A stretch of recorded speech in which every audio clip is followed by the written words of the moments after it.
Welcome back, MTG Joe here. Today we are going to be looking at the weekly meta breakdown, focusing on the standard best of one format.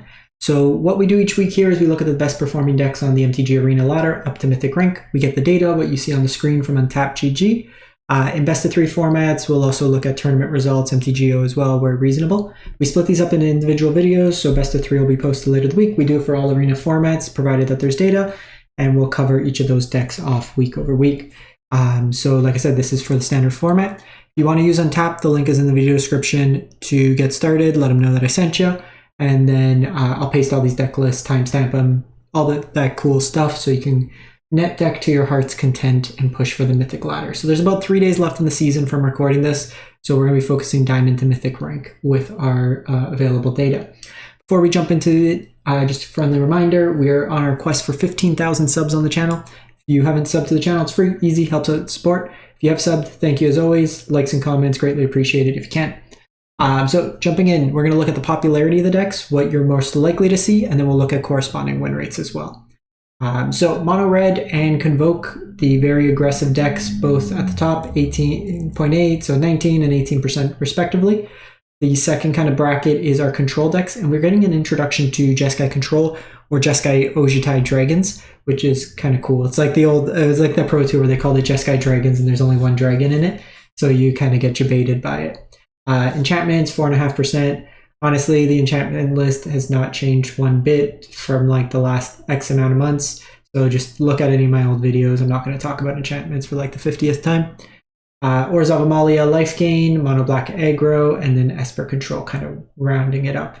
Seeing, while mono red peaked at 26, almost 27% last week, we see a drop with kind of a bit of a recovery. Seeing a big jump in the Convoke decks, and that's kind of correlating to what you see in the Azorius Control. So for reference, yesterday I played in the Pizza Box Open. It's an online tournament. Best of 3 standard, played. It was 120 people. I lost my winning in for top 8 after 7 rounds. I was on mono red aggro with the new case. So a lot of what I was facing in best of 3 as well was temporary lockdown decks.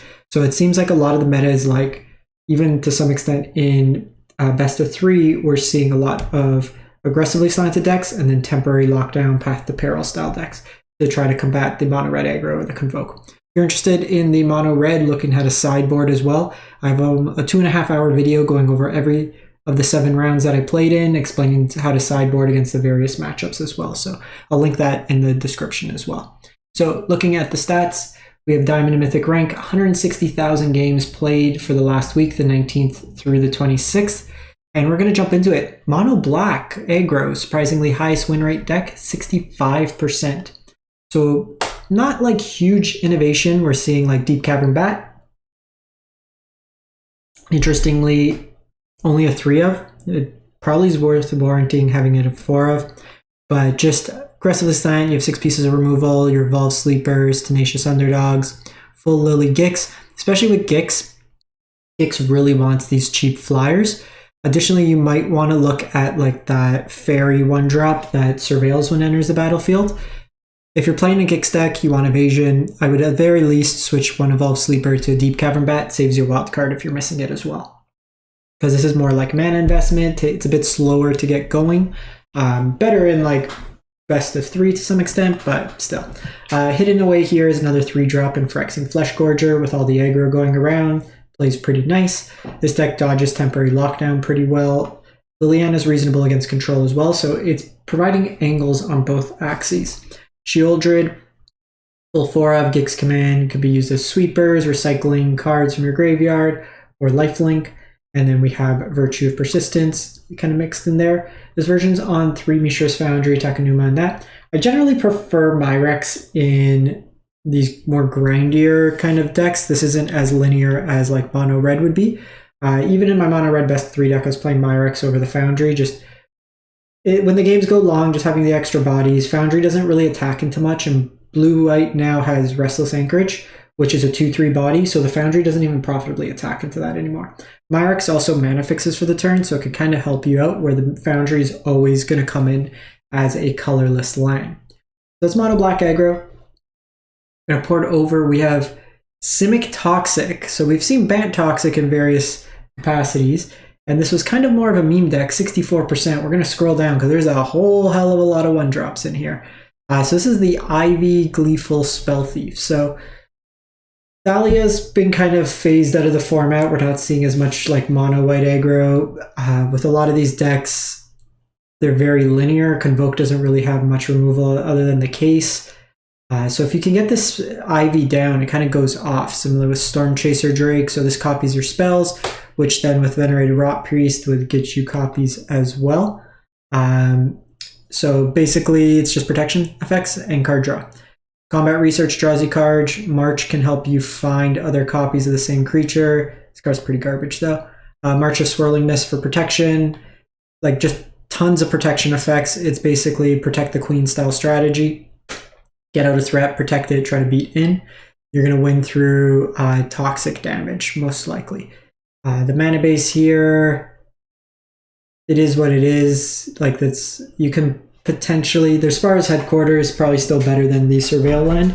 No fast land makes it a little annoying in these colors, but it's a deck that's either going to go crazy or do nothing. The Bank Toxic version is much more consistent because you're just playing like a fair creature beatdown that's kind of resilient and annoying at the same time.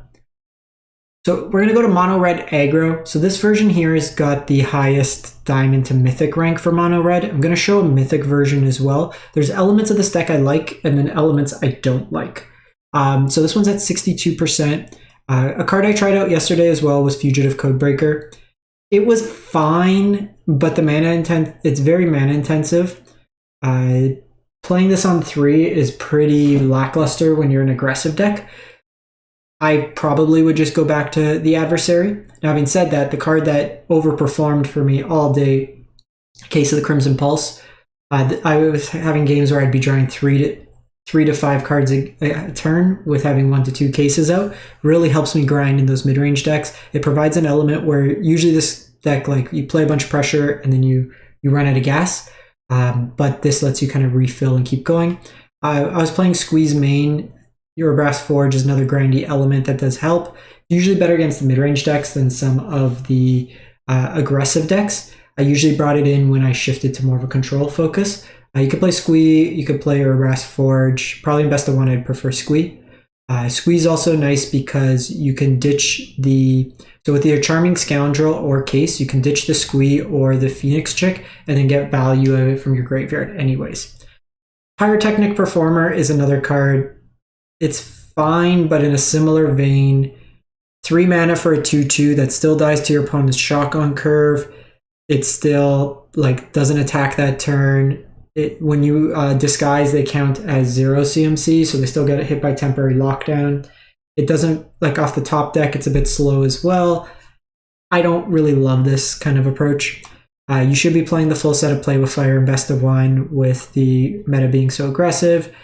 Famous Rage is just playing you double into removal. You already have Monstrous Rage, which just is a better effect in that capacity. So this version here is from Mythic. I think in best of 1, this is probably more where you want to be, just a lot leaner, leveraging the Godric and Squee. You could play the Case. If you're running into blue-white control, Godric's not as good. You could trim down on both of these to 2/2 and then play 2 Cases. Kind of go from there as well if you're interested. We then move on to Boros Convoke. So 62% for this one. The core of this deck is play out one of these dorks that make a artifact on turn 1 and then Gleeful Demolition, and then you can start getting free value. The ideal turn is like turn 1, one of these, turn 2, cast Gleeful Demolition, Convoke, get 2 cards in hand. This one here, we got Sanguine Evangelist to be another kind of anthem effect. No cases in this version, going very linear. So less interacting, more getting your opponent dead. War Leader's Call, we have 1 Regal Bunnicorn to go big here. This version's also on Lunarch Veteran, which in the aggressive kind of mirrors, just, 3-4 life over the course of the game could make the difference going back and forth. And then Midane's Recruiter is kind of the big payoff, just gives you haste and punches through a lot of damage.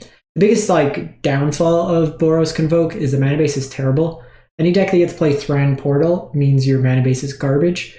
Because you're so dependent on having red or white untapped on 1, You have to like leverage stuff like that, or Cavern of Souls, or the Myrex. In Pioneer or Explorer, you get the fast line, Inspiring Vantage, which helps out a lot in that capacity. Moving on, we go to Azorius Control, so 60.5.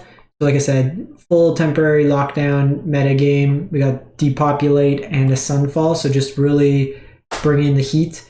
A lot of 4-drops in this list. I would probably play 1 to 2 Celestis over Dissipate. Just helps you kind of bridge in the matchups as well. It gains you life, and when you run into the control mirrors, it can help you draw a discard to get rid of cards that you wouldn't need. 1 copy of Archangel Elspeth creates some lifelink tokens. Pairs it with the Wandering Emperor, some Sunset Revelries for the aggressive decks. 6 pieces of direct removal between Get Lost and March, and then No More Lies as more counters along with Deduce. Dissipate is a card where it's good against slower decks, but when the format's very aggressive, you don't want a 3-mana spell to counter a 1-mana spell. You want to kind of either have more action to play to the board or kind of get you to your next point. This one's also got the Sunken Citadel, Restless Anchorage, Myrex kind of package. Gets you a cost reduction on your cards. The one thing you may want is like 1 or 2 Field of Ruins kind of in the deck itself, just to kind of get rid of your opponent's creature lines or Myrex or stuff like that. Then move to Orzhov Amalia, 58%. So this is a life gain deck. You have Case of the Uneaten Feast, Soul Warden effect, Lunar Veteran, same idea. You explore, so this isn't like a combo version of Amalia like in Pioneer or Explorer. This is just value to explore, get some card advantage, makes a big creature. Ellis Accord makes you life when creatures enter, kind of the Blood Artist effect. Voice of the Blessed, same idea, gets bigger when you gain life, can become indestructible. Gumdrop Poisoner could be removal, as well as kind of enable turn 1 food to potentially pop off 5 life with Resplendent Angel. Extraction Specialist buys you stuff back. Shellies, and then just a whole bunch of removal on the top end with Alkazats. Reasonable like creature land in here. Playing Scoured Barrens for that life gain synergy. It's kind of going from there as well.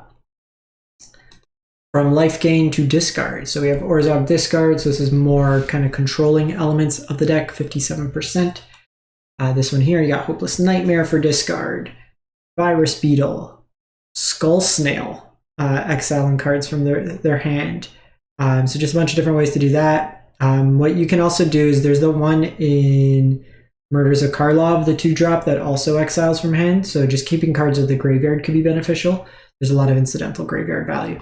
Some Schisms, Lily, Graveyard Trespasser, Restoration could rebuy you stuff. You can sack these creatures or the Hopeless Nightmare to Rite of Oblivion. You have the Sarah Paragon to rebuy stuff. Planeswalker package, Alkazats, Cruelty, and Farewell. So it's kind of like a mid-rangey control deck.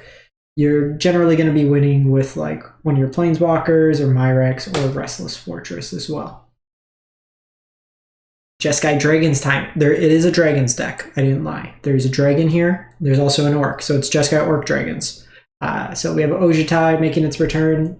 Haste Flying, has hexproof if it enters the battlefield a turn. Whenever one or more dragons you control deal combat damage, you look at the top 3 cards, put 1 into your hand, and then basically you anticipate. Similar to the blue-white control deck, but you get access to Lightning Helix in here. We're seeing the Celestis, Teferi, Celestis kind of action. Only 1 copy of the Wandering Emperor. Probably play more. Wandering Emperor seems really good.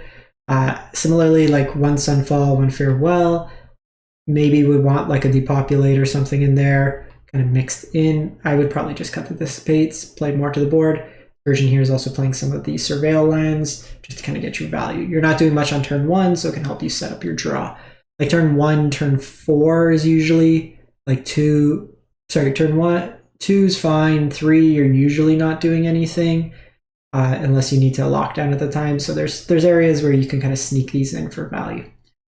Then lastly, Simic Cookies, 53%. So this is a deck from Ash Lizzle, content creator. And it's just kind of leveraging is kind of our scissors deck that we have in other formats. Just suit up an artifact with Zoetic Glyph, make it really big. You have Cauldron synergies with like Surge Engine to make your creatures unblockable. You can animate things, give it unblockable with the Gingerbread effects. Case of the Filch Falcon is another animate effect. So lots kind of artifact synergies in a Simic shell, a color that we don't see too often in constructed, other than like big ramp decks or Oko Nissa kind of timelines. That's it for the week. Let me know what you think. And like I said, I'd really be curious for folks put out that like tournament gameplay. We don't really do that on the channel. I welcome feedback on it. We truncated 7 hours worth of tournaments. It's about 2 hours of just dedicated gameplay, cut out all the dead time. It took a bit just to piece everything together, so welcome your feedback at the very least. If you could just go give it a like or drop a comment to help it out, it'd be greatly appreciated. Thanks for watching. Hope you have a great one. Stay safe out there.